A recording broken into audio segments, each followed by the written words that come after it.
Welcome to the presentation of Fluoguide. We are doing the presentation today in English because we had a very exciting announcement yesterday. We announced that we acquired the exclusive rights to photothermal therapy using FG1. And also with me today I have Andreas Kjær that will give you some more insight what that very important technology will mean for Fluoguide and how we maximize surgical outcome by intelligent targeting. We have the disclaimer. And then for those of you that have not heard the story before, I'll just give you an introduction to what we do. At Fluoguide we started out with the surgery, oncology surgery, and that's because there's a global problem where there's 15 million patients every year that have cancer, and about 80% of them will need surgery sometimes during their course. About half of them, 50%, will have the cancer recur after surgery. And that's not because the surgeon cannot see the cancer, but that's because it's difficult to see because it looks like normal tissue. Our solution to it is very simple. We have a UPAR target fluorophore that light up cancer and that way enable the surgeon to remove all cancer the first time. Our technology is very simple and yet it has very profound impact. It's a freeze-dried powder that is injected into the patient around surgery. It will circulate in the body and it will bind to all cells that express UPAR.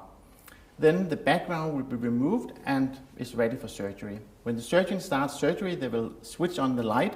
They will light up all the cells that express and where the FG1 is bind to, and that is cancer, and then we can do the precise surgery. Very important thing is that all our stakeholders really appreciate what we're doing. Obviously the patient appreciate it because they get better surgery. The surgeon has liked to say to the patient that they have been cured rather than saying that they have another surgery. The same for the hospital, they save money in terms of less reoperation and less aggressive treatment post-surgery. And most importantly also the equipment manufacturers have a benefit because there's a lot of benefit for the different equipment that are not used today, but with our technology this comes into play and actually gives a benefit to the patient and the society. So everybody likes it, and that's quite important when we are a small company coming into a new field. So UPAR is the receptor we are targeting, and that's very important. It's expressed on the forefront of cancer, so where the cancer cell invade into the normal tissue and where they tear down the normal tissue. And we need it really to be expressed on the forefront of the cancer because in the middle of the cancer the surgeon can quite clearly see that, but the forefront is difficult. And UPAR is extensively expressed on all frequent cancer, or most of them, the three of them, breast, lung and colorectal, because they are aggressive and they spread, and that's quite important for us. It's also expressed on some of the more rare indications, cancer indication, but they, with the other hand, have a possibility to orphan drug designation. And one of them is glioblastoma, and that's the one that we are primarily target on. And with that, I'll give the word to Andreas Kjær that will just give you an overview of the clinical study and also the very important technology, photothermal therapy, that we just acquired. So as Morten mentioned, glioblastoma is a really severe disease, and what is shown here is the way glioblastoma grows. There's a solid tumor you can see, but it invades the surrounding tissue. That's the blue cells that are shown here. And this is the reason why, one, we need to guide the surgeon where the cancer is really located, but it also is why what was just acquired, the possibility to use FG1 also for photothermal therapy, will increase the quality and the precision of the surgery, but I come back to that. Glioblastoma is one of the most aggressive cancer. There's a median survival of around 1 year. Most patients will be dead after 5 years, and in essence very little has happened over the last 15 years regarding survival. So there's an unmet medical need here. And what we do with FG1 is now, as you know, we started out as a preclinical company, but now we are in clinical testing, and we have actually a very accelerated way to approval because, as is shown here, we do now currently a phase 1/2a study where we have to show that, of course, it's safe, but also demonstrate the dose. We are finding the dose, but also demonstrating that what we can what lights up in the tumor is actually cancer tissue. So we don't have to follow and find out whether this, what it means to survival. Of course, that is the goal, that it improves survival. And this is a study of up to 36 patients. As of now, we have scanned 11 patients, and we are on the 4th dose level. And once the dose is established, then it will move into the phase 2 study. Based on these results from the initial efficacy study on the phase 2, we will then design a phase 3 study, and we anticipate this will be 150 patients. So you can see a very short and accelerated way to approval, in particular because there is no long-term follow-up in these studies. And this is in more detail the current phase 1-A study.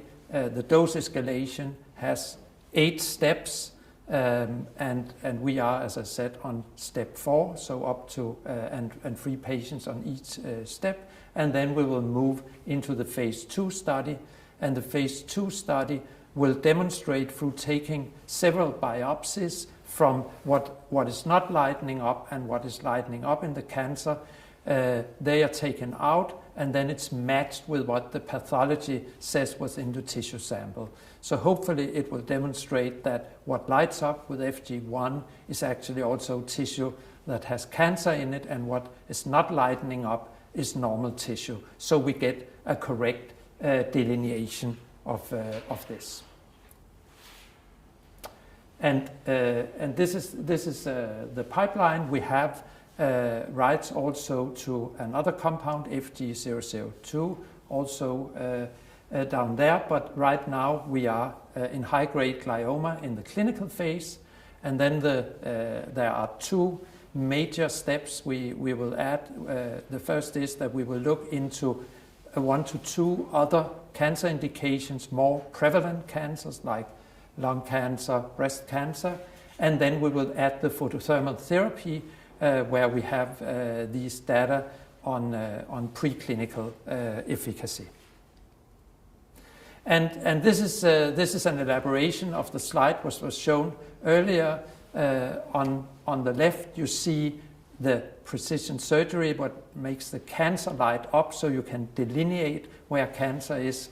But what we found out is that this compound we use, it can always be, if you use a laser, it can heat up the cells to which it's bound and thereby kill them. So what we now do is that we take precision surgery yet a further step up. It becomes more precise because what the surgeon will now do is first the surgery will be guided by where the cancer lights up, and then there would still be these blue cells you saw earlier embedded in the surrounding tissue, and with a laser they can be burned away. So this is really making it even more precise, the surgery that can be performed, and hopefully this will benefit the patients in the future. So we have positive preclinical data. That was the basis for us acquiring the technology. They were academically done, and what we will do over the next time is that we will find out exactly how we will go forward with this in clinical testing to get it approved. It's important to say that this is in no way interfering with the program we have on the lightening up cancer and guiding the surgeon. This is just a layer that can be added later on. But it is the same compound that delineates the tumor and that can be used for heating the cells. So we think this is quite exciting. Yeah, thank you, Andreas. I take over now on the competition for guiding surgery. We have mapped the different companies and product that is there, and I think importantly is that our technology UPAR is both very specific to cancer and also is cancer type unspecific. So that means that we can go into the glioblastoma first very specifically, and then we can broaden out to the more prevalent indication, breast, lung and other indications that we can do it with. Then our product is equipment independent, so that means we do not need any specific equipment to use it. It could be plug and play for all existing equipment. And last, it's using near-infrared light, which means that it goes deep into the tissue compared to visible light. So we're speaking about 1 to 2 centimeters into the tissue compared to visible light, which is 1 to 2 millimeters into the tissue. I mean, that is the headline of the difference between it. Also, the different surgical fields have different maturity on equipment. So the most mature is a neurosurgeon, where they have the microscope, and that's because in the past they want to see very specifically, and they've used microscope for a long time. For other fields, for instance, where they use scopes such as lung and stomach cancer, it's been the second field where the second deepest penetration of equipment. And then there's other fields like robotic surgery, prostate cancer, and also breast cancer surgery, where there are less equipment. This is also one of the reasons why we have chosen glioblastoma, because the neurosurgeons are well educated, the equipment is already there, and they are skilled to use it, so it's really plug and play for us. And then we can move along as the equipment also become more complicated or more penetrated into the market. I think another aspect of it is that there's different type of vendors in the different indications, and we are discussing with all vendors, but on different levels. The type of deals that can be made in the different indications will also be different. So for instance, in the neurosurgeon field, it will very much be a co-marketing, co-collaboration kind of agreement, but that's very important for us in the clinical trials. So we are talking with all of them, and we'll have to find the right time and the right type of agreement. The market for us, I mean, as I mentioned before, the cancer surgery is a quite big market. Many patients, there's big need for it, and not very well today. Half of them have local recur. The first indication we're going after, glioblastoma, is not necessarily the biggest one, but I think the more prevalent, breast cancer, lung cancer, and colorectal cancer, is quite interesting. Surgery in general is quite a huge area. And for the first plan we express here, we have a $5 billion market potentially, and that's without other indication that could be added to it. It's also without other uses, for instance, supporting the screening. That's just guiding surgery within this 4 indications we are going after. It's without photothermal therapy. So the team behind, Andreas you met, is doing the invention. Grete takes over. She's done that before, the CMC, the preclinical work, and develop it into the clinical, where Dorte takes over and done both device and drug development, which is quite important. We are a drug per definition, but we are more philosophy is a device where we have to equipment integration, training of surgeons. Dorte is very good at that. Henrik is the latest one in the team, our CFO, and will of course help us with all the financing. And I have also the commercial background, taking the products to the market. Done that before in Novi, where I took an oncology product from bench to the product to the market commercially in Europe. We have just had an update on our patent earlier this year, and we have been quite active submitting patents, and we both have now the patent that is supporting our first product running on to 34. Then we have on the FT2, that is the patent on that. We have a broader one on several different of the UPAR targeted fluorophores, and then we actually have a couple of more coming up when they come out of the secrecy period. But we have a quite extensive and work quite, proactively in patenting our technology, and we define it as a UPAR within the surgical guidance. So the shareholder basis, I mean, we have had a very nice journey since our IPO in 2019. We just made a change of venue. We moved to First North in Stockholm, we have half of our share approximately is freely traded, and we have had an enormous inflow of new shareholders. So now we have, I mean, since the slide actually, we have more shareholders than this. So we now I think almost 10,000 shareholders at the moment. And we want to thank them very much for all their troublesome when we have to move them, borrow their share, get them registered with Euroclear and get them back. But I think it being worth, especially for the next couple of things we have in mind. We have 2 institutional investors on board supporting us going on forward. I think on the next 12 to 18 months, there's a couple of very important milestones for us. First of all, the clinical study Andreas alluded to. We will have the readout of the first part of it, the safety and the dose selection, coming this middle of the year, the summer. We have the second part of it will come in second half of the year. That's very important for the magnitude of benefit, and that will spill back on the price and on the value of the company. That readout we have in the second half. Then we will use those data to go in and advance it into phase 3. So we're starting preparing the CMC now, and we have regulatory interaction, so we can start a phase 3 in next year. We will expand the number of patients going out to prevalent indications, lung and breast, and then we will add the benefit to each patient, for instance by photothermal therapy, but also some other things we're working on. And that is, we have promising data. We will move into a transitional Fluoguide from where we are today into a late-stage company in approximately a year's time, and then we expand the number of patients we can benefit. So, thank you very much. Okay, I have 2 questions. The first one, you mentioned partnerships very briefly. Mm-hmm. Can you elaborate a bit on what you mean when you said the right time, and you talked about the clinical studies as well? Mm-hmm. Yeah, I mean the different indication will have different type of partnership. For the neurosurgeon, the brain cancer, the one we had most advanced in our development, that would be first partnership would be to secure that we can use all the equipments that are out there. So we, in our clinical trial, we don't want to be equipment dependent. So we need to access to how they set up their equipment, so we can use all of them. That's kind of the first step of it. The second step of it is that we can utilize, different of them have different kind of equipment. One of them have a 3-dimensional, for instance, view on a screen. It could be that they can have some special overlay that you can see it better for the surgeon. And we then do special work with them that we can utilize those features in our clinical trial.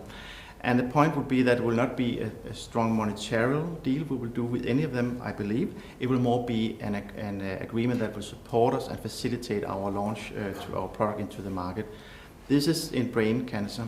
For lung, breast, the larger indications, there will be a larger number of customers, and that will be a different kind of agreement where we will more have a monetary agreement, and that would be a little later stage when we have clinical data in these indications, realistically.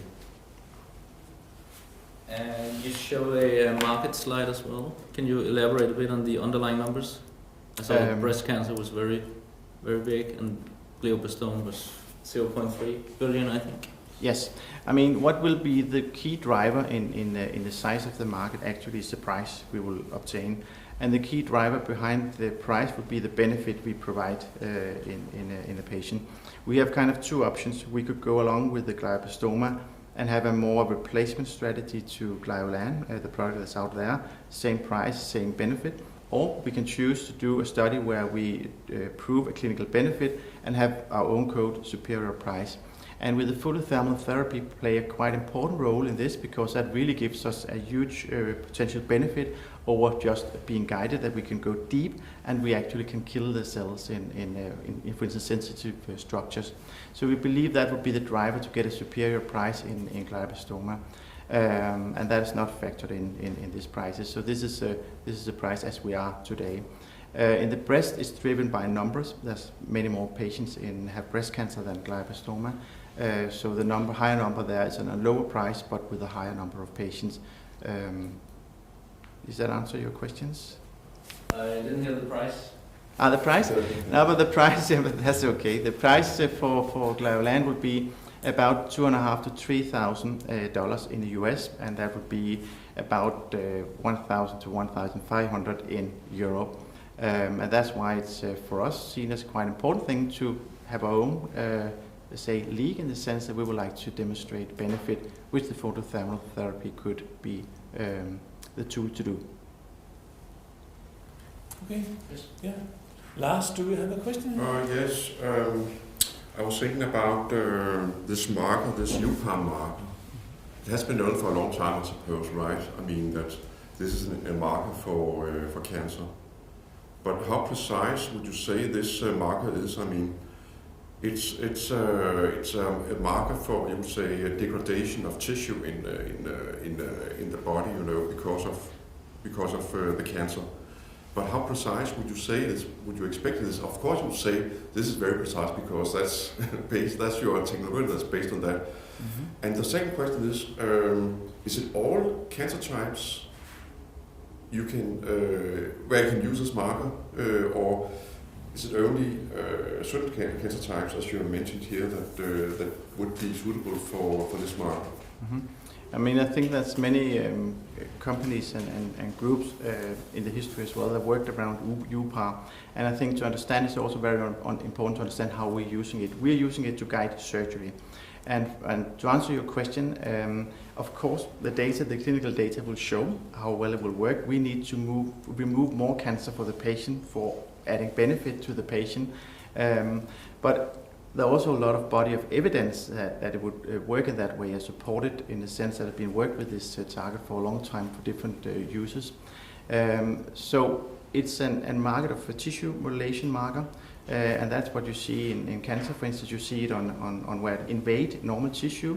So it's where we would like to see it. And there's a lot of data that is done on previous group that has kind of support that is expressed over a lot of the cancers, and that is extensively expressed, and that is done in human as well. So I can only rely on this package of body of data. But for our clinical study, of course, it will be shown there.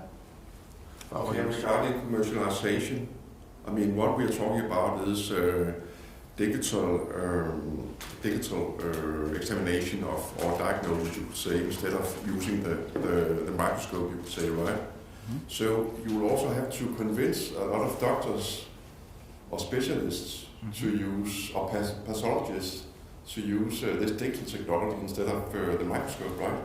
So would that be sort of an obstacle for your commercialization? They will actually use the microscope still. The point today is that when they look at a surgical field, it's very bloody. It's all is red. I mean, like when you have a beef and you cut it in two pieces, they still look the same. It's very much like with cancer. It's very hard to see what's really the normal tissue and what is cancer. And even if they look in a surgery or whatever they use, it can be very hard to see. And that's why 50% of them will have local recurrence occur of the cancer after surgery, because it's so difficult to get everything removed. And really what we do is helping them to illuminate those tissue or cancer tissue that is left behind and that have not been completely removed. So it would be an added benefit to them that they actually make their surgery better and make the surgeon better. So I don't think it matters so much what kind of equipment they're using. We really just make them better. Okay, so when we're talking about the commercialization of this technology, you think that it would be not that kind of uphill, you know, it would be quite easy for you to commercialize this technology? Well, nothing is easy in commercializing in that sense, but I think that what we've been looking for is a barrier that typically is there and kind of get around them. And one of the things, for instance, if you look at Fluoguide, a Norwegian company that has it on bladder cancer, one of the early products, they're a good benchmark company. They're not a competitor in any way, but a good benchmark company. And they had the issue when they launched their product in US, it was tied up to equipment, and that gave them very slow penetration in the US. So that's the learning from that, is that we want to be equipment independent, so we want to be a plug and play. So that was one barrier. And then there's a couple of other barriers of this kind that we are looking to minimize. So we want to have trained surgeons, for instance. We don't want to train them when we go out. That's also an aspect why we start in glioblastoma. So really we looked at all this typically barrier that would be in the commercialization and look for glioblastoma as a low-hanging fruit, so to speak. I think when coming with a new technology, this started 15 years ago. It's always a question of right timing. If you're too early, you do a lot of mistakes, and if you're too late, I mean, you miss an opportunity. We believe our timing is just perfect now, because a lot of other companies have learned a lot, and you can see it in the clinical trials, for instance, where they have done not hit, what can say, the point at the first point. They have to redo some of the things, and we can learn a lot from that. So I think the timing is really, really nice for Fluoguide. But you're right, of course, we have to look at all the barriers. And also you could say I have one question more. Or you could say that you're up against some very large players out there in digital diagnosis, right? Yes. So, I mean, would it be a better opportunity for you to become acquired, you could say, by another, a larger company, or do you think that you can make it yourself as a small company in competition with these large players? Yeah, I think that's the point. We're not in competition with the large player because we actually make them better as well. I think that's one of the beauty things with Fluoguide, that we actually help the big players to be even better. and to sell the product an even higher price because they add more benefit. So I think that's really one of the beautiful things. We don't have any enemies out there, I would say, in that sense. And that's very nice, being out for that. The point of being acquired, I think that the larger indications, the prevalent indications, will be the one triggering acquisition. It will not be for the brain cancer, it will be the later indication. That's what I tried to say before. But I think that it will not be now, it could be later.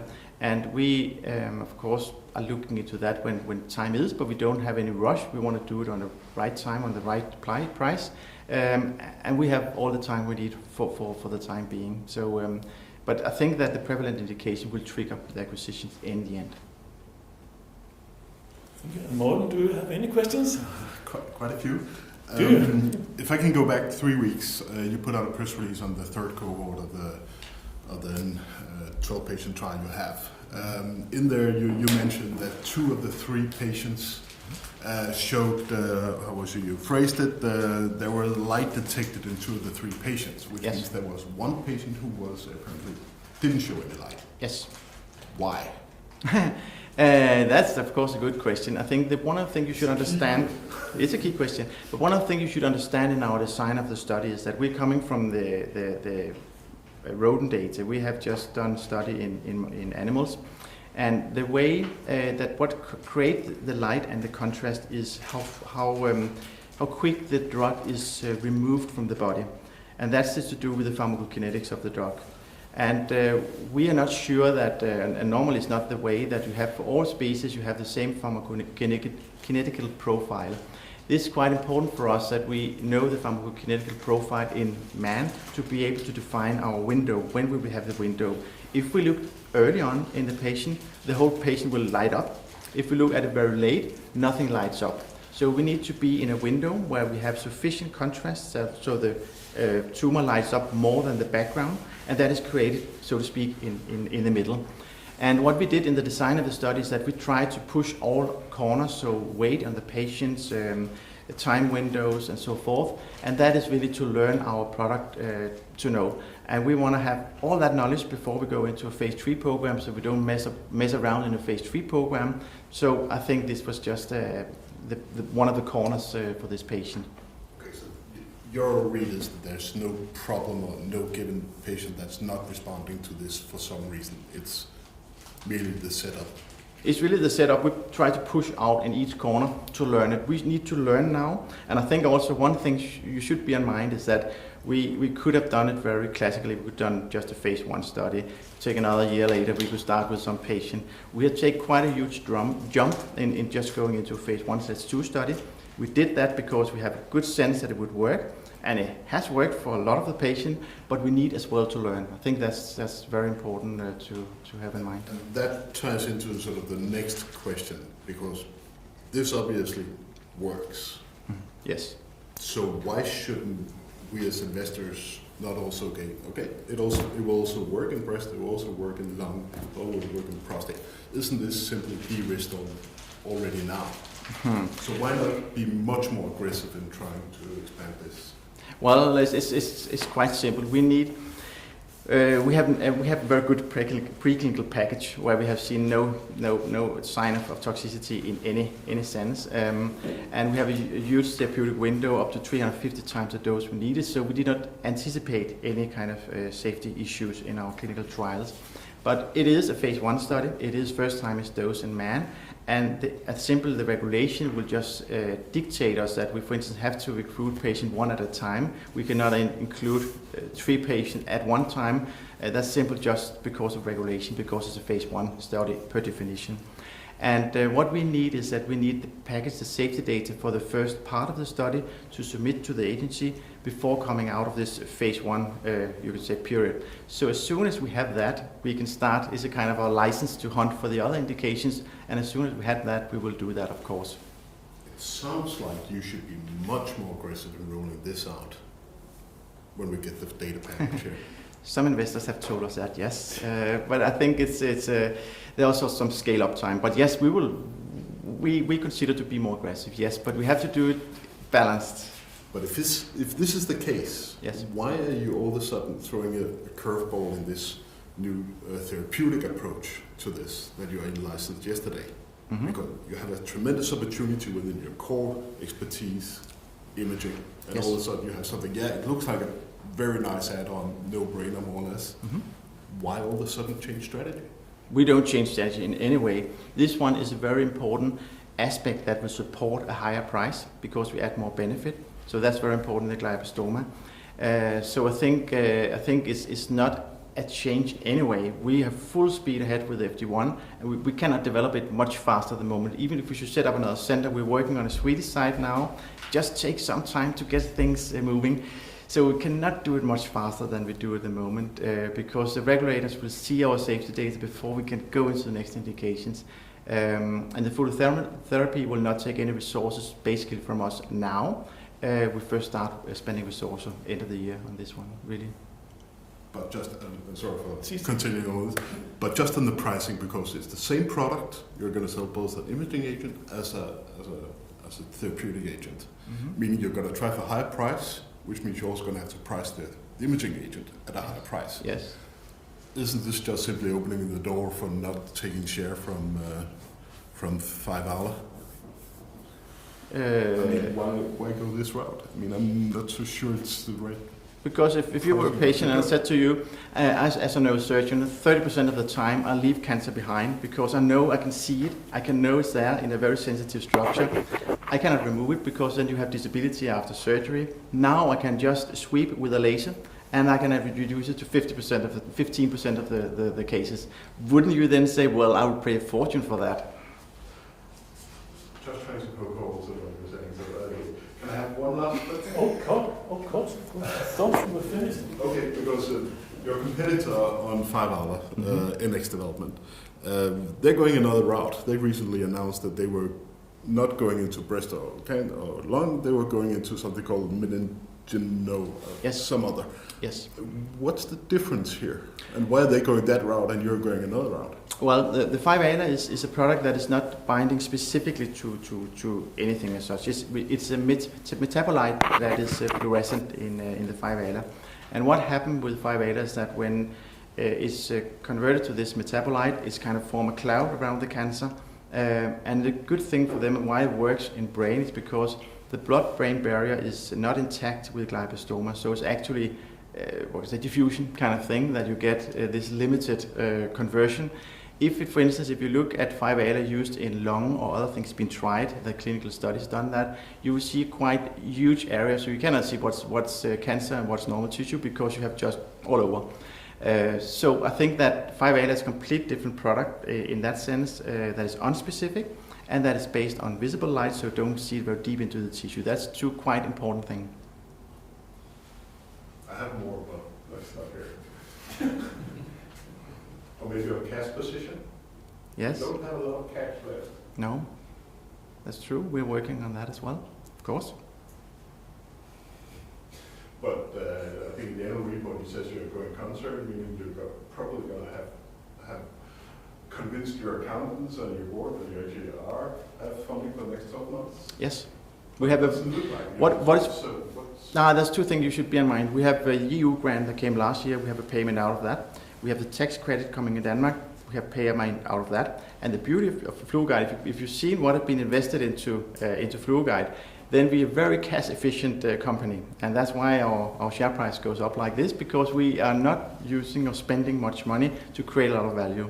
And we, of course, continue to do so. Perfect way to end this. Okay, thank you very much, Morten and Andreas, for your presentation of Fluoguide.